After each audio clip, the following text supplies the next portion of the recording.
Hello ફૂડી friends, કૃષ્ણાકા kitchen ખજાનામાં તમારું સ્વાગત છે. તમે બટાકા પૌવા ખાધા હશે, કાંદા પૌવા ખાધા હશે, વેજ પૌવા ખાધા હશે, પણ શું તમે વરાળથી બને એવા ઇન્દોરી પૌવા ખાધા છે? તો ચલો આજે બનાવીએ ઇન્દોરી પૌવા. ઇન્દોરી પૌવા બનાવવા માટે સૌથી પહેલાં આપણે આવી રીતના સ્ટ્રેનરની અંદર પૌવા લઈ લઈશું. પૌવા મેં જાડા પૌવા લીધા છે અને હવે એમાં પાણી રેડીશું. આપણે વધારે વાર પલાળી નથી રાખવાના. એક વખતે એનો સ્ટાર્ચ નીકળી જાય અને ઉપરથી મેલ નીકળી જાય ત્યાં સુધીને આપણે મસળીને નથી ધોવાના. આવી રીતના એક વખતે હાથ ફેરવી અને પાણી એક્સ્ટ્રા કાઢી લઈશું. પૌવા આપણા પલળે ત્યાં સુધીને આપણે ઇન્દોરી પૌવાની શાન એવો જીરાવન મસાલો બનાવીએ. 1 ટેબલ સ્પૂન જીરું, 1 ટેબલ સ્પૂન આખા ધાણા, અડધો ટુકડો તજ, 2 ટીસ્પૂન જેટલી વરિયાળી, 15 જેટલા મરી, 7 થી 8 લવિંગ, એક મોટી સાઈઝનું તમાલપત્ર આપણે આવી રીતના કટ કરીને લઈશું. ધીમા તાપે હવે આપણે એને શેકી લઈશું. આપણે બધા મસાલા શેકાઈ ગયા છે. હવે આપણે એને ઠંડુ થવા રાખીશું. શેકેલા મસાલા ઠંડા થઈ ગયા છે. હવે આપણે પાવડર કરવાનો છે.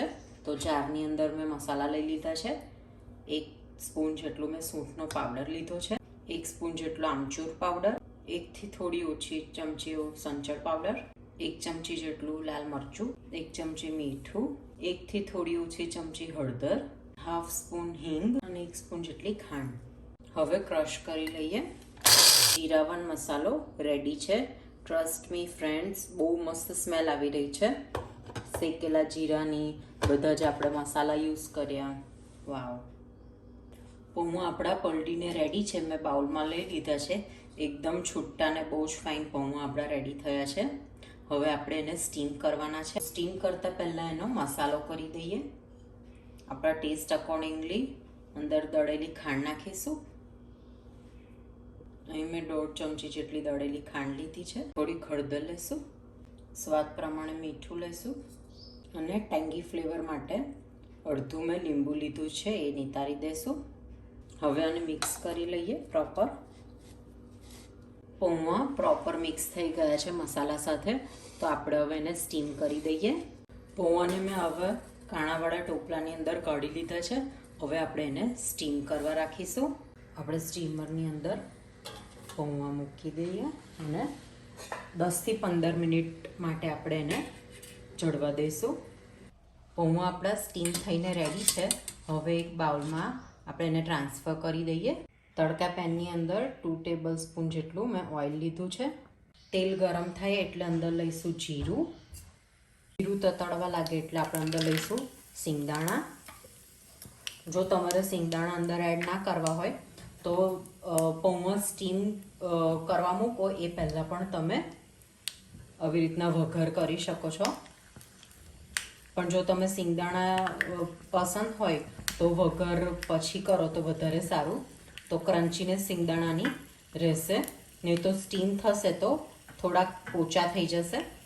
એડ કરીશું હવે અંદર લીલા મરચાં, ઝીણા સમારીને લીધા છે. હવે એડ કરીશું હળદર. સિંગદાણા હવે સરસ શેકાઈ ગયા છે તો એડ કરીશું હવે મીઠા લીમડાના પાન, જેનાથી ખૂબ જ સરસ ફ્લેવર આવે છે તડકાની. હવે વઘારને એડ કરીશું. મિક્સ કરી લઈએ. હવે આપણા પૌવાને હવે સર્વ કરી દઈએ. હવે આપણે જીરાવન મસાલો સ્પ્રિંકલ કરીશું. ઇન્દોરની અંદર આ જીરાવન મસાલો દરેક વસ્તુમાં યુઝ થાય છે.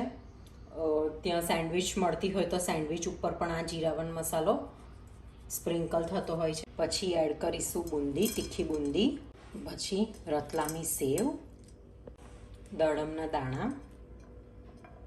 હવે થોડુંક લીંબુ આપણે નિતારીશું અને હવે ધાણા.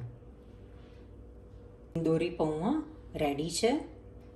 તમે આની ઉપર સલાડ પણ કટ કરીને નાખી શકો છો. ઝીણા ટામેટાં છે, કાકડી છે, કોબીજ છે, ગાજર છે, બીટ છે. તમારી પસંદનું સેલેડ ઉપર કાચું જ તમે એડ કરીને નાખી શકો છો.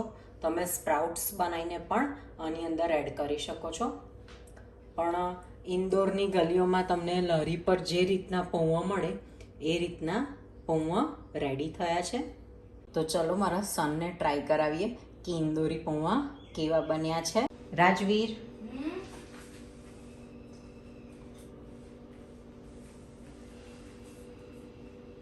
વાહ, ઊંચાઈ જશે.